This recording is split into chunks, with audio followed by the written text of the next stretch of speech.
Hello everyone, how are you all? I hope you all are doing fine. आप UGC NET की बहुत अच्छे से प्रिपरेशन कर रहे हैं।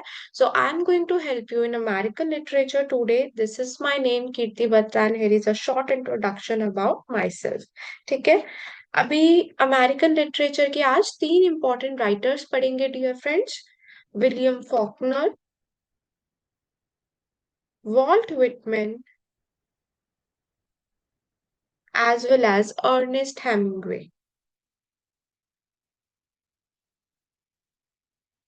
आई होप यहाँ से आपके यूजीसी नेट में बहुत सारे क्वेश्चंस बन जाएंगे। एटलीस्ट टू और थ्री क्वेश्चंस तो इजीली बन जाएंगे। मैच ऑफ द फॉलोइंग में भी अगर आपसे पूछे तो आप आसानी से सॉल्व कर पाओगे। ऑलराइट, चलिए। If I talk about Walt Whitman dear friends, इनको रिप्रेजेंटेटिव पोएट ऑफ अमेरिका कहा जाता है। वॉल्ट विटमैन की जो पोयम है ब्लूम्ड, द फॉलन स्टार, ये किसको रेफर करती है? Abraham Lincoln. इसका पूरा टाइटल आपको पता होगा, when lilacs last in the dooryard bloomed करके। ये एक एलिजी है डियर फ्रेंड्स। एंड ये एलिजी अब्राहम लिंकन जो प्रेसिडेंट थे हमारे अमेरिका के, वहां पे उनको उनके डेथ पे ये लिखी गई है। फिर जो विटमैन की पोयम है, children of Adam, Children of Adam, इसका क्या थीम है? क्वेश्चंस आ सकते हैं आपके यूजीसी नेट में। Love as an animal passion, इसका मेजर थीम है love as an animal passion. Leaves of Grass में ये आई है डियर फ्रेंड्स। वॉल्ट विटमैन का बहुत इंपॉर्टेंट ये वर्क है, लीव्स ऑफ ग्रास। ठीक है। इसमें ये आपकी पोयम आई है चिल्ड्रन ऑफ एडम, जिसका थीम है love as animal passion. Sexuality and animality को डिस्कस किया गया है। नेक्स्ट, वॉल्ट विटमैन की पोएम्स डियर फ्रेंड्स बहुत इंपॉर्टेंट है। किनका है poem? One self I sing, one self I sing, ये भी आपका 1867 में पब्लिश हुआ था। लीव्स ऑफ ग्रास पोयम में, लीव्स ऑफ ग्रास। उसके बाद डियर फ्रेंड्स एक इनका वर्क है मेमोग्रांडा ड्यूरिंग द वॉर। ये विटमेन ने जो देखा था सिविल वॉर अमेरिका में, horrors, terror, he represented in this memoranda during the war. तो पूछ सकते हैं ये किसने लिखा? ये आपका वॉल्ट विटमैन का वर्क है। देन इसके बाद इनका और important work, a supermarket, a supermarket in California करके है। एक्चुअली यहाँ से इन्होंने एक्सर्प्ट लिया था। What thoughts I have of you tonight, Walt Whitman, for I walk down the side streets under the streets with a headache, self-conscious looking at the full moon। तो ये lines इन्होंने very famous poem Allen Ginsberg से ली थी। उस poem का नाम है supermarket in California. So basically it is written by Allen Ginsberg. Question आ सकता है कि यहाँ से कौन सी लाइंस वॉल्ट विटमैन के बारे में कही गई है। तो एक्चुअली क्वेश्चन ये था, sorry for the mistake, a supermarket in California is written by Allen Ginsberg.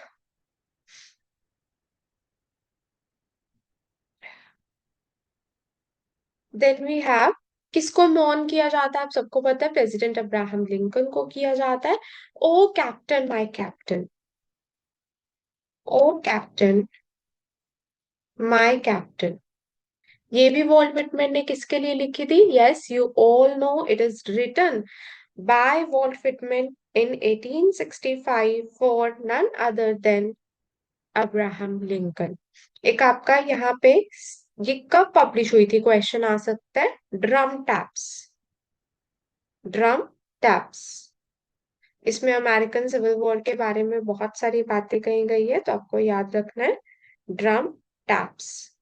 पूछे अगर, क्वेश्चन आ सकता है यूजीसी नेट में, ड्रम टैप्स को मैच करो, so Walt Whitman. Then we have इनकी कुछ पोइम्स की लाइंस हैं। क्रीड सन स्कूल इन एबेंज, जहाँ पे स्कूल की बात हो, क्रीड की बात हो। Retiring back a while suffered at what, तो ये चीजें कहाँ पे है, इनकी पोएम एक song of my self. Song of my self, तो देखिए एक तो इनका सॉन्ग हो गया, गाना हो गया, और एक उन्होंने क्या लिखा, जो हमने पीछे देखा था, one self I sing, one self I sing, ठीक है। Modern man I sing, he says like this. Next question जा सकता है pointer. Actually leaves of grass जब पब्लिश हुई थी डियर फ्रेंड्स, तो इनको most extraordinary piece of wit कहा जाता है, विजडम कहा जाता है, कि अमेरिका ने कंट्रीब्यूट किया था थ्रू लीव्स ऑफ ग्रास। तो आपको ये याद रखना है। और ये स्टेटमेंट किसने दी थी,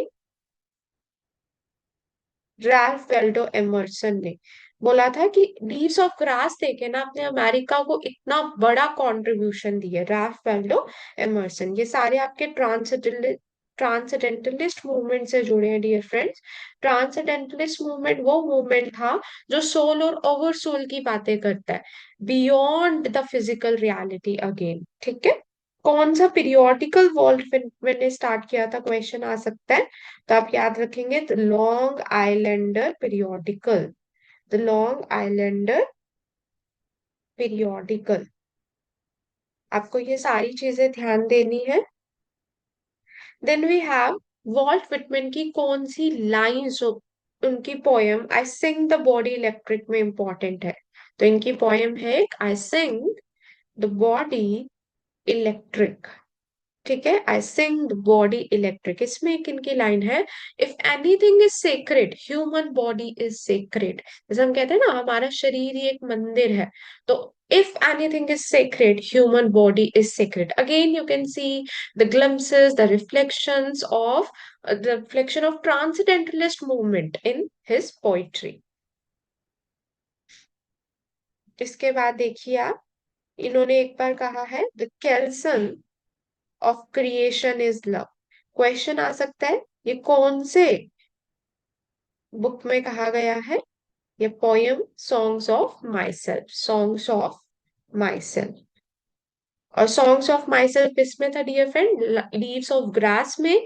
लीव्स ऑफ ग्रास जो है उसको देखकर राल्फ वाल्डो एमर्सन ने क्या कहा था, अमेरिका का ग्रेटेस्ट कंट्रीब्यूशन किया है आपने वॉल्ट विटमैन को बोला।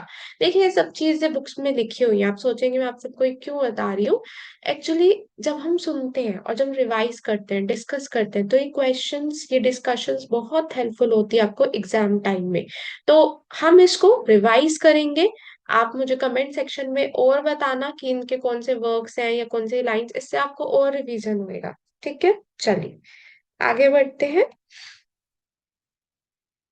ओपनिंग स्टैंजा जो है सॉन्ग ऑफ माई सेल्फ का, विटमैन बिगिन करते हैं अपनी स्पिरिचुअल अवेकनिंग, किस तरीके से उनको एनलाइटनमेंट मिलती है, और कौन सी एज पे मिलती है, 37 ईयर्स की एज पे, ठीक है।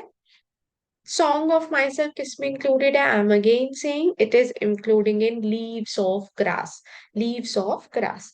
इनको द बार्ड ऑफ डेमोक्रेसी कहा जाता है, हमने पहले ही देखा। डेम बार्ड क्या होता है, पोइट, ठीक है। जैसे बार्ड ऑफ हेवन शेक्सपियर को कहा जाता है, all right, bard of heaven Shakespeare को कहा जाता है, you must know this fact. और democracy representative poet of America is known as Walt Whitman. ऐसा क्यों कहा जाता है, एक तो इन्होंने ये जो लॉन्ग आइलैंडर आइलैंडर पीरियोडिकल लिखा था, इसमें डेमोक्रेसी का काफी ज्यादा प्रोपाउंड किया था। और एक और चीज वो ऐसा कहते थे कि ग्रेटेस्ट पॉसिबल फ्रीडम कब पॉसिबल है, जब आप रिस्ट्रिक्शंस हटा दोगे, कोई भी रिस्ट्रिक्शंस नहीं होएगी। Then we have other points which we can remember for our exam dear friends। चलो रिवाइज करते हैं। Representative poet of America Walt Whitman. I am the body, I am the poet of the body and of the soul. तो आपको lines का, writing style का भी पता लग जाएगा, ऐसे कौन पोइट्री लिखता है, वॉल्ट विटमैन।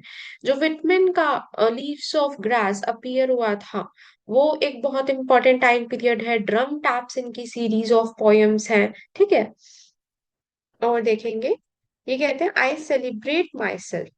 ये भी आपको याद रखना, I celebrate my self.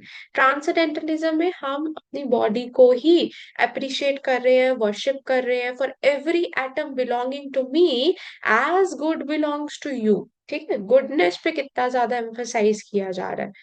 Leaves of grass के कितने एडिशंस आए थे डियर फ्रेंड्स? 9 editions, 9 editions. ठीक है। Sing the body electric poem है, वन सेल्फ आई सिंग है। वन सेल्फ आई सिंग में क्या कहते हैं? The female equally with the male I sing. ठीक है। उसके बाद हम देखेंगे,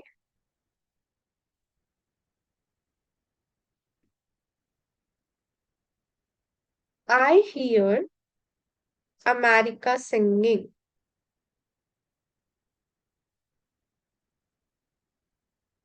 ठीक है, ये वाला आपका एक पेट्रियोटिक लिरिक है। तो क्वेश्चन आ सकता है, किसने बोला? I hear the American singing. Patriotic, patriotic lyric it is, America singing.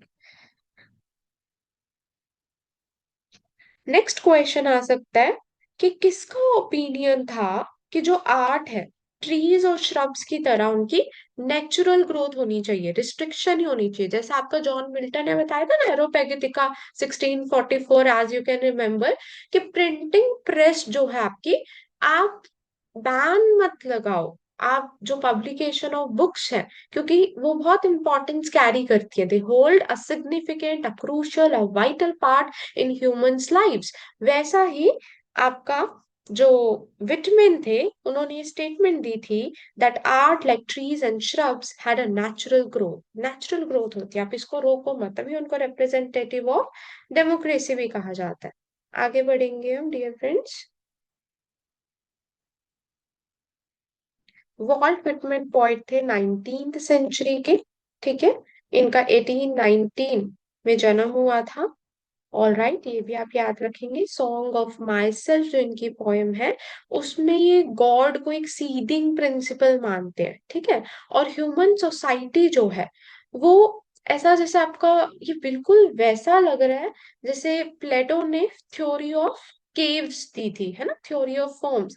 तो ये कह रही है ह्यूमन सोसाइटी शेप्स है, एवर प्रोजेक्टिंग अदर शेप्स। तो ग्रेट और फेमस इनका है सॉन्ग ऑफ माई सेल्फ करके, जहाँ पे कहते हैं जो सेल्फ है पोइट का, वो तभी सेंस बनाता है जब हम वर्ड को समझेंगे, वर्ड की अर्जिस को समझेंगे। तो again the connection between an individual and the word is stressed over here. या ऑल राइट, और कुछ इंपॉर्टेंट क्वेश्चन जो यूजीसी नेट में आ सकते हैं। अ पैसेज टू इंडिया करके एक पोएम है, अगर आपसे पूछे नोवेल, नोवेल आप बताएंगे E M foster.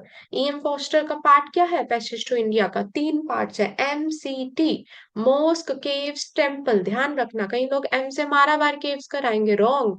Mask, caves, temple. ठीक है, सी से कई बच्चे चर्च गलत ऑप्शन कर सकते हैं, मॉस्क, केव्स, टेम्पल। ठीक है।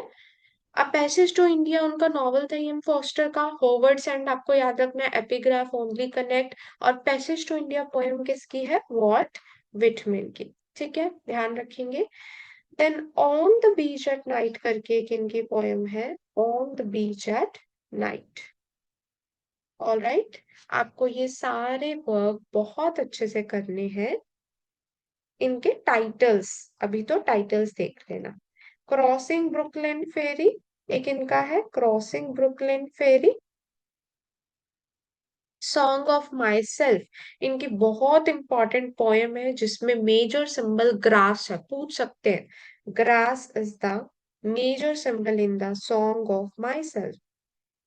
All right, then out of the cradle endlessly rocking, ये आपका आ सकता है, MCQs में दे देंगे किसने लिखा। Out of the cradle endlessly rocking। ठीक है, यहाँ पर वो कहता है want to wait till you bro my mate to me। ठीक है, ये लाइंस इनकी है। फिर इंपॉर्टेंट वर्क इनके, फ्रैंकलिन इवांस।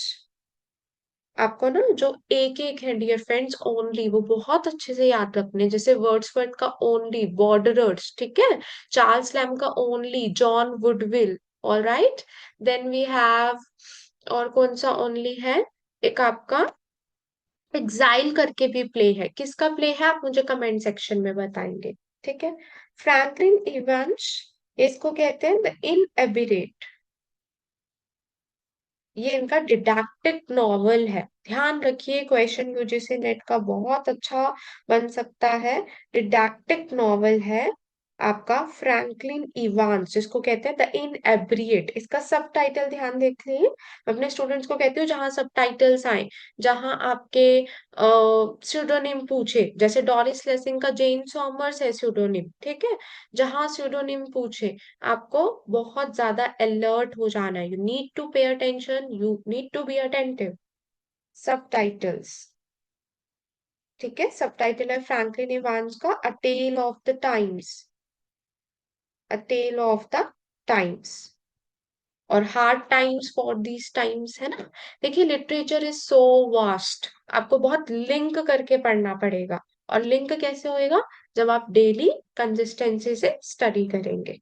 यस, ब्रुकलिन फेरी इनकी एक पोयम है, क्रॉसिंग ब्रुकलिन फेरी, उसमें अगर थीम पूछे तो एक फेरी है, वहां पर कुछ लोग खड़े हैं, और जब भी लोग उस नदी को आते जाते देखते हैं तो एक यूनिवर्सैलिटी फील होती है, कि आज अगर मैं यहाँ खड़ा हूँ कल नहीं भी होऊंगा, ये फेरी ऐसे ही चलती रहेगी। और कहीं ना कहीं जो लोग हैं, जो स्ट्रेंजर्स हैं, वो एक दूसरे को नहीं जानते, पर फिर भी कनेक्टिविटी है, यूनिवर्सैलिटी, हम एक रास्ते से जा रहे हैं। So that theme is very much popular. Again, he is also known as the representative of democracy. For this reason, we can say, perhaps. चलिए आगे बढ़ते हैं।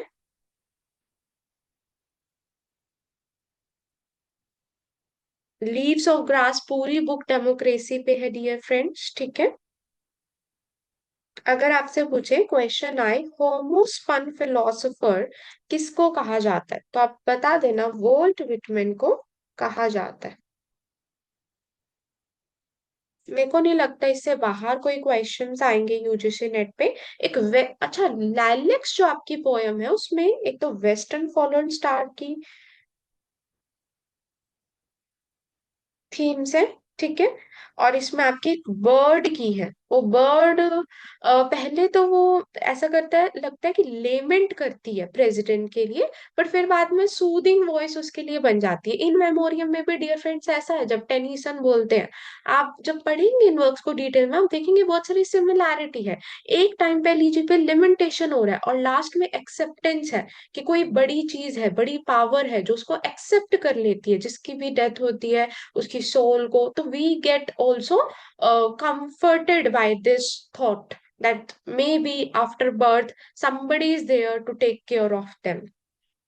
तो बर्ड का इसमें सिंबल है, स्टार का इसमें सिंबल है डियर फ्रेंड्स, और लाइलेक्स का तो अनडाउटेडली है ही, तो आपको ये ध्यान रखना है। एक आपकी ब्लेस्ड डेमोजल है प्री रेफेलाइट मूवमेंट में, आप उसके भी सिंबल्स मुझे बताएंगे कमेंट सेक्शन में, ठीक है। चलिए आगे बढ़ते हैं हम।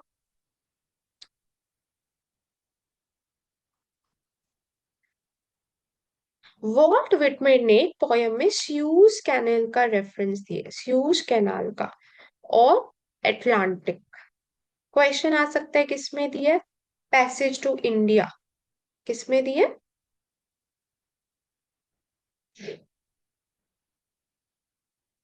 पैसेज टू इंडिया क्या है, इनकी पोयम है, और नॉवल किसका है, ये ईएम फोस्टर का। ऑल राइट डियर फ्रेंड्स, चलिए आगे बढ़ते हैं हम। अर्नेस्ट हेमिंग्वे के बारे में थोड़ा पढ़ लेते हैं ध्यान से। अर्नेस्ट हेमिंग्वे से डियर लर्नर्स क्वेश्चन ये आ सकता है यूजीसी नेट में, कि इनको नोबेल प्राइज कब मिला था, अर्नेस्ट हेमिंग्वे को नोबेल प्राइज कब मिला था, 1954 में। ऑल्दो मैंने बहुत डिटेल में इसकी एक वीडियो डाल रखी है अर्नेस्ट हेमिंग्वे की, आप देख भी सकते हैं। इवन अमेरिकन लिटरेचर के बैकग्राउंड को जानने के लिए भी I have put few videos some time back. 1954 में इनको क्या मिला था, नोबेल प्राइज मिला था लिटरेचर में। Then Old Man in the sea का बहुत इंपॉर्टेंट वर्क है, जिसमें सैंटियागो है, मर्लिन फिश है, उसको कैप्चर करता है। और इस नॉवल में, नोवेला में एक ऐसी बात है जो आपको पूरी लाइफ टाइम के लिए इंस्पायर कर सकती है। A man can be defeated but not destroyed. ध्यान रखना इस बात को।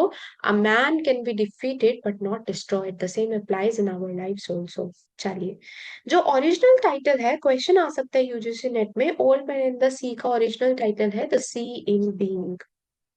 द सी इन बीइंग करके है। ठीक है।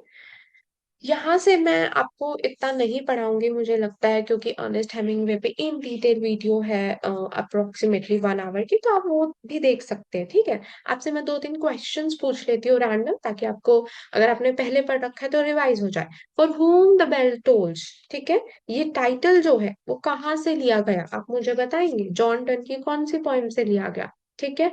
उसके बाद जो एडवेंचर्स थे, ठीक है, वो एडवेंचर्स सेंटियागो के थे। वहां पे एक ओल्ड मैन जो था, क्यूबन फिशरमैन जिसको कहते हैं, वो सेंटियागो था। द सन ऑल्सो राइजेज एक इनका वर्क है, उसका टाइटल क्या है? फिस्ता। That is fiesta. ठीक है। इनका सेंटियागो का रोल मॉडल कौन था? जो डिमैगियो। ये क्या थे? बेसबॉल प्लेयर थे। He is a baseball player. तो रोल मॉडल थे ये आपके सेंटियागो के, याद रखना ये बात। हेमिंगवे का novel a farewell to arms कितनी बुक्स में डिवाइडेड है? Very important question. 5 बुक्स में। 5 से फेयरवेल याद रखेंगे। 5 से 5 से फेयरवेल टू आर्म्स, 5 से 5 बुक्स में डिवाइडेड है। ठीक है। हेमिंगवे को नोबेल प्राइज मिला 1954 में। For whom the bell tolls कहाँ से लिया गया? डन के मेडिटेशन 17, याद रखना। ठीक है। चलिए, कौन सा पार्ट अर्नेस्ट हेमिंगवे ने अ, बनाया, लाइक फेयरवेल टू आर्म्स जैसे में, मतलब जो उनका एक्सपीरियंसेस था वॉर का, वो सारा उन्होंने बताया अ फेयरवेल टू आर्म्स में। ये चीज आपको याद रखनी है।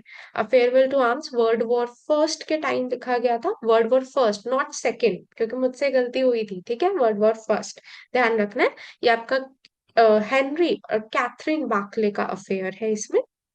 चलिए, कितने दिनों बाद सेंटियागो को कोई भी सिंगल फिश लाइक नहीं मिल पाती? कितने दिनों तक? Question can be there. 84 days my dear friends, 84 days. और मार्लिन जो है, जो फिश वाली मिलती है, वो 18 फीट लॉन्ग होती है। कितनी लॉन्ग? 18 feet long. ये छोटे छोटे आपकी इंफॉर्मेशन है जो आप ध्यान में रख सकते हैं। ठीक है। 85th डे को सेंटियागो डायरेक्शन में जाता है फिशेस की, जिसको ग्रेट वॉल कहा जाता है। Then he got it. Questions UGC NET में आपसे पूछ सकते हैं, मेनोलिन किसका नाम है? मेनोलिन आपके हेमिंगवे के ओल्ड मैन एंड द सी में किसका नाम है? एक कैरेक्टर का नाम है। ठीक है। जो हमेशा सपोर्ट करता है सेंटियागो की। All right. Then we have a farewell to arms कहाँ पे सेट था? सेटिंग आपको याद रखनी है नॉवेल्स की। अ फेयरवेल टू आर्म्स के और क्या आप याद रखोगे? उनके प्लेस की समरीज भी आप देखोगे थोड़ा। ठीक है। आपका जो अ फेयरवेल टू आर्म्स है, ये सबसे पहले याद रखोगे फर्स्ट पर्सन इसकी सेटिंग है। क्या है? फर्स्ट पर्सन सेटिंग है। फिर इसके बाद इटली में इसकी first person, sorry, narrative technique है, इटली इसकी सेटिंग है। ठीक है। और जो इंपॉर्टेंट क्वेश्चंस यूजीसी नेट में आ सकते हैं विलियम फॉकनर से रिलेटेड, आइए उनको डिस्कस करते हैं।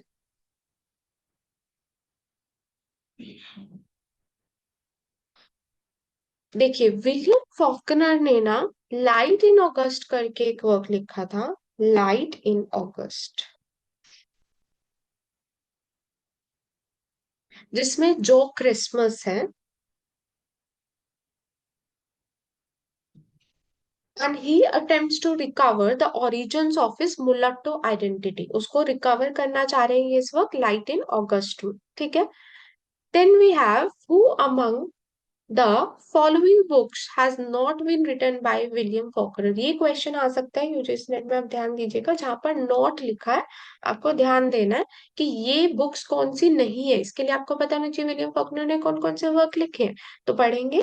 द सन ऑल्सो राइजेस, देखिए बिल्कुल नहीं है आपका, सन ऑल्सो राइजेस अर्नेस्ट हेमिंग्वे का है। Alright, the sound at the fury है। मेरे पास कुछ क्वेश्चंस हैं, मैं उसमें से आपको पॉइंटर्स बता रही हूँ, तो रिवाइज कर सकते हैं आप, और यहाँ से क्वेश्चंस अगली बार भी बन सकते हैं, ठीक है।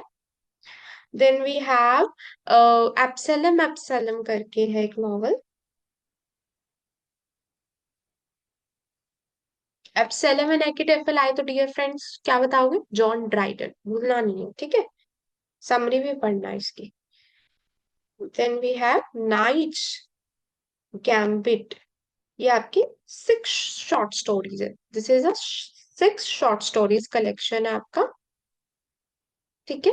विलियम फॉकनर ने सोल्जर्स पे करके पब्लिश किया था 1926 में।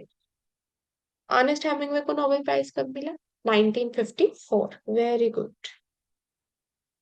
1924 में, सॉरी, 1926 में विलियम फॉकनर को फर्स्ट नॉवल जो इन्होंने लिखा उसका नाम है सोल्जर्स पे। क्वेश्चन आ सकते हैं ये आपके, फर्स्ट किसके हैं वर्क? डीएच लॉरेंस का फर्स्ट वर्क वाइट पीकॉक, ठीक है। जेम्स जॉयस का first work chamber music. Doris Lessing का last work Alfred and Emily. George Eliot का फर्स्ट वर्क कैसे याद रखेंगे? ए बी, एडम बीट, और लास्ट में Daniel Deronda, last work. तो first work and last work are really important. Charles Dickens का Pickwick papers, ठीक है, ध्यान से सारा करना। चल, 1926 सोल्जर्स पे आया इनका एक वर्क, विलियम फॉकनर का फर्स्ट वर्क। क्या है ये, मैं लिख दूं यहाँ पे, फर्स्ट नॉवल, ठीक है। विलियम फॉकनर की योकना पतावा सेटिंग है, आपको पता होना चाहिए, जैसे आर के नारायण की मालगुड़ी है, हार्डी की वेसेक्स है, ठीक है। चलिए, एब्सैलम एब्सैलम एक नॉवल है, ये क्वेश्चन आ सकता है यूजीसी नेट में। देन लाइट इन ऑगस्ट करके है जिसमें जो क्रिसमस है, जो क्रिसमस। देन थॉमस स्टूपन पूछ सकते हैं, ये कौन से नॉवल में आते हैं? ये आपके एब्सैलम एब्सैलम में आते हैं। अगेन एब्सैलम एब्सैलम की सेटिंग है योकना बतावा, ठीक है। जो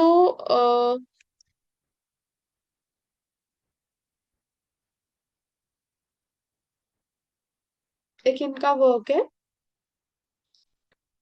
मॉस्किटोस, ये सटायरिक नॉवल है न्यू ऑरलीन्स पर विलियम फॉकनर का, dear friends, mosquitoes. Sound and the fury किसकी बात करता है? यूजीसी नेट में काफी बार यहाँ से क्वेश्चंस आ चुके हैं। ये बात करता है कॉम्सन फैमिली की, talks about Compson family. Then we have a fable. A fable क्या है? अ फेबल एक इनका वर्क है जो इन्होंने एलिगरी लिखी कि मैन कैसे पीस को सर्च कर रहा है, ठीक है, it is an allegory. Then और क्वेश्चन आपसे बन सकते हैं विलियम फॉकनर से। योकना बतावा प्लीज ध्यान रखिएगा, ठीक है ना।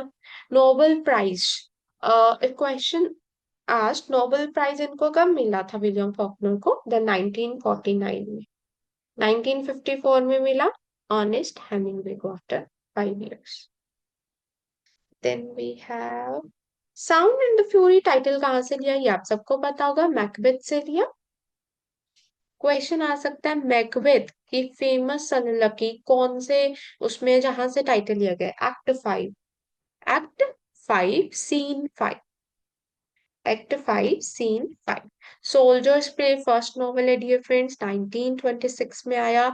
ये भी फर्स्ट वर्ल्ड वॉर की बात करता है, जैसे फेयरवेल टू आर्म्स है ना अर्नेस्ट हेमिंग्वे का, जो फर्स्ट वर्ल्ड वॉर की बात करता है, वैसे ही आपका विलियम फॉकनर का सोल्जर्स प्ले ऑल्सो टॉक पे, सोल्जर्स पे also talks about the experiences of First World War. Then we have autobiographical, अगर आपसे वर्क पूछे तो आपका साउंड एंड द फ्यूरी एक कह सकते हैं, उसमें आपको साइकोलॉजिकल नॉवेल कह सकते हो, ऐसे साइकोलॉजिकल ऐसे साउंड। अच्छा मुझे ये बताओ, ड्राइवर सीट किसका साइकोलॉजिकल थ्रिलर है? क्वेश्चन। ठीक है, कमेंट में बताओगे। और करें विलियम फॉकनर का, और कौन से क्वेश्चंस आ सकते हैं यूजीसी नेट में? Let's do it. एक आपसे क्वेश्चन ये भी पूछ सकते हैं कि जो विलियम फॉकनर है उनको अबोयस एम्बिशन कहा जाता है। क्या कहा जाता है? अबोयस एम्बिशन। इनके एक वर्क को कहा जाता है इंस्टेड। अबोयस एम्बिशन, एब्सैलम एब्सैलम। बड़ा इंपॉर्टेंट क्वेश्चन है, एब्सैलम एब्सैलम। ठीक है, अबोयस एम्बिशन किसको कहा जाता है? इनके एक वर्क को, एब्सैलम एब्सैलम को। लास्ट नॉवल, फर्स्ट नॉवल क्या है सोल्जर्स पे? लास्ट नॉवल है द रीवर्स। The reverse. ठीक है, इसको पुलिट्जर प्राइज मिला था फिक्शन के लिए। तो क्वेश्चन आ सकता है कि इसको पुलिट्जर प्राइज फिक्शन के लिए मिला था। कौन से वर्क को? विलियम फॉकनर के द रीवर्स, लास्ट वर्क है ये। इसी को पुलिट्जर प्राइज। तो आपका लास्ट अटेम्प्ट भी आपको नेट दे सकता है। इंस्पिरेशन लिटरेचर में खूब सारी देख सकते हैं, इवन अर्नेस्ट हेमिंग्वे के वर्क से। कौन से वर्क से? A man can be defeated but not destroyed, the old man and the sea. ठीक है, फेमस नॉवल जो विलियम फॉकनर का 1929 में पब्लिश हुआ था, क्रोनोलॉजी थोड़ी सी देख लेते हैं। 1929 में आपका आया था the sound and the fury. अभी मैं आपको सब रिवाइज करवा दूंगी। 1926 में आया था सोल्जर्स पे। ठीक है, ये इनका फर्स्ट वर्क था। लास्ट वर्क द रिवर्स आया था। अगर क्वेश्चन आए यूजीसी नेट में, विलियम फॉकनर को नोबेल प्राइज कब मिला था? 1949 में, मतलब 20 इयर्स बाद साउंड एंड द फ्यूरी। और 1954 में अर्नेस्ट हेमिंग्वे को मिला था। ठीक है, ऐसे आप याद कर सकते हैं डेली। अच्छा, उसके बाद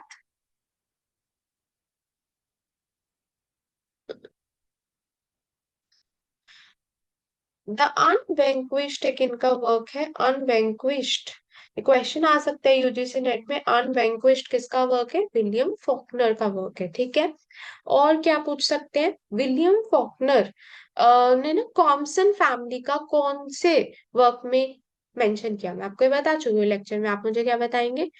कमेंट सेक्शन में बताएंगे। ठीक है, विलियम फॉकनर को कितने टाइम्स पुलिट्जर प्राइजेस मिला है डियर फ्रेंड्स?